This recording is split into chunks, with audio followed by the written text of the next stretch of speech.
In 1492, the world was still small. Europe was crowded, divided, and hungry for land, for gold, and for God. Asia was distant and mysterious. Africa was known but exploited. And across the vast Atlantic Ocean lay a continent unknown to Europe, a land already inhabited by millions with ancient cultures, cities, and civilizations. No one in Europe imagined that this land would one day give birth to the most powerful nation on Earth. The story of America is not a simple tale of freedom and heroism.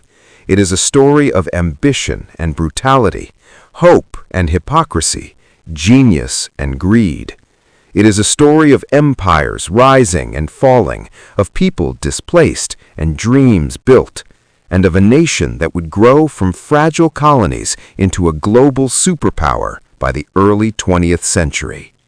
This is that story. Chapter 1. Christopher Columbus and the Beginning of Everything, 1492. Christopher Columbus did not discover America. Millions already lived there. Native American tribes spread across North and South America, from the Aztecs and Maya to the Iroquois and Sioux. They farmed, traded, fought wars, worshipped gods, and lived complex lives long before Europeans arrived. But in 1492, Columbus did something just as world-changing. He connected the Old World and the New World permanently. Sponsored by Spain, Columbus sailed west looking for a faster route to Asia. Instead, he landed in the Caribbean. He believed, until his death, that he had reached the edges of Asia. What followed was not discovery. It was conquest. The Columbian Exchange. Columbus's voyage began a massive exchange between continents. Europeans brought guns, steel, horses, and diseases. America gave the world corn, potatoes, tomatoes, tobacco, and gold. The most devastating gift was disease. Smallpox, measles, and influenza wiped out up to 90% of Native American populations within a century. Entire civilizations collapsed, not by battle, but by invisible enemies. This demographic catastrophe cleared the path for European colonization. Chapter 2. European Empires in the New World. By the 1500s and 1600s, Europe rushed to claim America. Spain. Spain became the first great American empire, conquered the Aztecs and Incas, extracted enormous wealth in gold and silver, built cities, churches, and colonies. But Spain ruled through brutal exploitation, forced labor, and rigid control. France. France focused on fur, alliances with native tribes, and loose settlements along the Mississippi and Canada. England. England arrived later, but would ultimately dominate. Unlike Spain, England did not find vast gold empires. Instead, it built permanent settler colonies. This difference would change history. Chapter 3. The English Colonies, a different kind of empire. Jamestown, 1607. The first permanent English colony nearly failed. Starvation, disease, conflict with Native Americans. Survival came through tobacco, grown using forced labor. Plymouth, 1620. The Pilgrims came not for wealth, but religious freedom. Their survival depended on Native American help, especially Squanto. But cooperation would not last. Chapter 4. Slavery and the American Foundation. As colonies grew, so did labor demands. Indentured servants were not enough. The solution was African slavery. By the 1700s, millions of Africans were forcibly transported. Slavery became racial, permanent, and hereditary. The Southern economy depended on enslaved labor. America's future wealth was being built on human bondage. This contradiction, freedom built on slavery, would haunt the nation forever. Chapter 5. The colonies grow and so does defiance. By the mid-1700s, the British colonies had thriving economies, local assemblies, and a growing sense of independence. Britain, after winning the French and Indian War, was deeply in debt. To pay it, Britain taxed the colonies. The colonies resisted. No taxation without representation was not just a slogan, it was a declaration of political identity. Chapter 6. The American Revolution, 1775 to 1783. What began as protests became war. The American Revolution was a fight for self-government, a rebellion against imperial control, a risky gamble against the strongest empire on earth. George Washington led an undertrained army against professional British forces. Victory came not from strength alone, but from French support, British mistakes, and colonial determination. In 1776, the Declaration of Independence declared revolutionary ideas. All men are created equal. Governments exist to protect rights. People can overthrow tyranny. These ideas would reshape the world. Chapter 7. Birth of a Fragile Nation. After independence, America was weak. The first government failed. The Constitution of 1787 created a strong federal system, separation of powers, and checks and balances. But compromises were made. Slavery was protected. Native land expansion was allowed. America was born unfinished. Chapter 8. Expansion and Destiny. In the 1800s, Americans believed in manifest destiny, the idea that expansion across the continent was inevitable and divinely justified. This belief drove westward expansion, Native American removal, and war with Mexico. The Louisiana Purchase doubled U.S. size overnight. The Trail of Tears showed the dark cost of expansion. America was growing, but at enormous human cost. Chapter 9. A Nation Divided from Within. By the early 1800s, the United States was growing rapidly, but it was not united. Two Americas were forming. The North, industrializing, cities, factories, immigrants, wage labor, and commerce. The South, agricultural, plantation economy, dependent on enslaved African labor. Slavery was no longer just a moral issue, it was an economic system, deeply tied to power and politics. Every new state raised the same terrifying question: free or slave? The nation tried to delay the inevitable with compromises: Missouri Compromise, Compromise of 1850, Kansas-Nebraska Act. Each one bought time, but made the final explosion worse. Chapter 10. Slavery, the Engine of Wealth and Conflict. By 1860, nearly 4 million enslaved people lived in America. Cotton was the nation's most valuable export. Southern wealth was built almost entirely on slavery. Enslaved people were bought and sold, separated from families, beaten, raped, and worked to death. And yet, resistance never stopped. Slave rebellions, Underground Railroad, abolitionist movements. Figures like Frederick Douglass exposed the hypocrisy of a nation claiming freedom while practicing bondage. The moral tension reached its breaking point.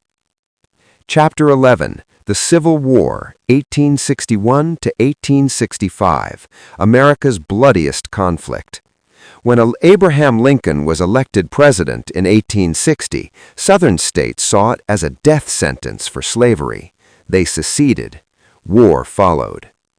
Why the Civil War was inevitable: slavery versus freedom, federal power versus states' rights, two economic systems incompatible with each other. This was not just a war for territory, it was a war for the soul of the nation. Chapter 12. War Without Mercy. The Civil War introduced modern warfare: railroads for troop movement, telegraphs for communication, industrial-scale weapon production. Battles like Gettysburg, Antietam, Shiloh turned entire landscapes into graveyards. Over 620,000 soldiers died, more than all other American wars combined up to that point. Families were destroyed, cities burned, the nation bled. Chapter 13: Emancipation and a New Meaning of America. In 1863, Lincoln issued the Emancipation Proclamation. The war was no longer just about preserving the Union, it was about ending slavery. Enslaved people fled plantations and joined Union forces. Black soldiers fought and died for a freedom they had never known. When the war ended in 1865, slavery was abolished, the Union was preserved, but the wounds were far from healed. Chapter 14: Reconstruction, a Broken Promise, 1865 to 1877. Reconstruction was supposed to rebuild the South and integrate freed slaves into American life. For a brief moment, hope existed. Black men voted, black politicians were elected, schools and institutions were built, but resistance was fierce. White supremacist groups like the Ku Klux Klan used terror and violence. Southern states passed black codes. The North lost interest. Reconstruction collapsed. Freedom existed on paper, but not in reality. Chapter 15: The Rise of Industrial America. While the South struggled, the North exploded with industry. America transformed from a rural nation to an industrial giant. Key forces: railroads connected the continent. Steel, oil, and coal fueled growth. Immigrants provided cheap labor. Cities like New York, Chicago, and Pittsburgh grew at astonishing speed. America was no longer a frontier republic. It was becoming a modern power. Chapter 16: Robber Barons and Extreme Wealth. This era created some of the richest men in human history. Andrew Carnegie, steel; John Rockefeller, oil; J.P. Morgan, finance. They built empires, but often through exploitation of workers, crushing competition, political corruption. The gap between the rich and the poor widened dramatically. America was wealthy, but deeply unequal. Chapter 17: The Working Class Fights Back. Industrial life was brutal. 12 to 14-hour workdays, dangerous conditions, child labor, no job security. Workers organized, labor unions, strikes, protests. Events like the Haymarket Affair shocked the nation. The idea that government should protect workers slowly began to grow. Chapter 18: The West, Promise and Destruction. The West symbolized opportunity, but it was built on violence. Native tribes were forced onto reservations. Treaties were repeatedly broken. The buffalo were slaughtered to starve tribes into submission. The Wild West was not heroic. It was lawless, brutal, and corrupt. By the 1890s, the frontier was officially declared closed. America had conquered a continent. Chapter 19: America at a Crossroads. By the 1890s, the United States had changed beyond recognition. The frontier was closed. Industry dominated the economy. Cities were massive and crowded. Wealth rivaled Europe's great empires. Yet America faced a question it had never faced before. Should the United States become an empire? For over a century, America had claimed it rejected imperialism. It had once fought an empire to gain independence, but power changes values. Industrial America needed new markets, overseas resources, naval bases to protect trade. The nation was turning outward. Chapter 20: The Idea of American Empire. Three powerful ideas pushed America toward global power. 1. Manifest destiny goes overseas. The belief that Americans were destined to expand did not disappear when the frontier closed. It simply moved beyond the ocean. 2. Social Darwinism. Many elites believed powerful nations had the right, even the duty, to dominate weaker ones. 3. Naval power theory. Alfred Thayer Mahan argued that a strong navy was the key to world power. American leaders listened. Warships were built. Ports were expanded. America prepared to project force abroad. Chapter 21. The Spanish-American War, 1898. Spain was a dying empire. Cuba, one of its last colonies, was in rebellion. American newspapers portrayed Spanish rule as brutal, often exaggerating the truth to sell papers. Then came a spark. The USS Maine explosion. In 1898, the USS Maine exploded in Havana Harbor. The cause was unclear, but newspapers blamed Spain. Remember the Maine. War followed. Chapter 22. A short war with huge consequences. The Spanish-American War lasted only 4 months. America's modern navy crushed Spain's outdated forces. The results were stunning. Cuba gained independence under U.S. influence. The U.S. gained Puerto Rico, Guam, and the Philippines. America became an overseas empire. The United States had crossed a line it could never uncross. Chapter 23. The Philippines, the Cost of Empire.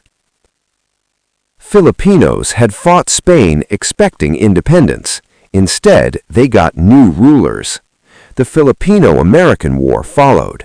Brutal counterinsurgency, civilian deaths, torture and concentration camps. America justified the war as civilizing the islands. In reality, it was imperial conquest. The nation that once fought empire had become one. Chapter 24. Roosevelt and the New American Power. No one embodied the new America more than Teddy Roosevelt. He believed power must be used. America should not be weak. Force could serve civilization. His philosophy? Speak softly and carry a big stick. Chapter 25. The Panama Canal, Engineering Empire.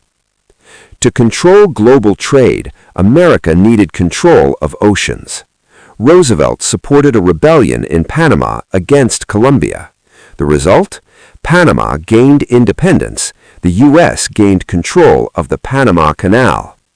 The canal connected Atlantic and Pacific Oceans, gave America massive strategic power, symbolized U.S. dominance in the Western Hemisphere. America was now a global gatekeeper. Chapter 26. America as the Policeman of the Americas. Through the Roosevelt Corollary, the U.S. claimed the right to intervene in Latin America. American troops entered Cuba, Haiti, Nicaragua, Dominican Republic, often to protect American businesses, banks, strategic interests. Freedom was promised, but control was delivered. Chapter 27.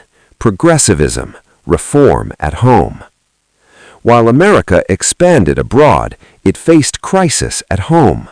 Industrial capitalism had created poverty, corruption, unsafe working conditions. The progressive movement emerged, broke up monopolies, improved labor laws, expanded democracy. America was trying to clean up the chaos of its own success. Chapter 28. Immigration and the New American Identity. Between 1880 and 1914, over 20 million immigrants arrived from Southern and Eastern Europe. They powered factories, built cities, and transformed culture. But fear followed. Nativism, racism, restrictive laws. America struggled with what it meant to be American in a global age. Chapter 29. The Road to World War I. By 1914, the world was on edge. Europe was armed, divided, and unstable. America had the world's largest economy, controlled vital trade routes, possessed a powerful navy. Officially neutral, but economically tied to the world. The United States was no longer isolated. It was a world power waiting to be tested. Chapter 30. The End of Innocence. When World War I erupted in Europe, America stood at a turning point. It was no longer a fragile colony, a divided republic, a continental experiment. It was an industrial giant, an imperial power, and a global force. The age of innocence was over. The American century was about to begin. End of Part 3. Conclusion. In 1492 to 1914, America rose from unknown land to world power, built wealth through conquest, slavery, and industry, preached freedom while practicing domination, changed the global balance forever.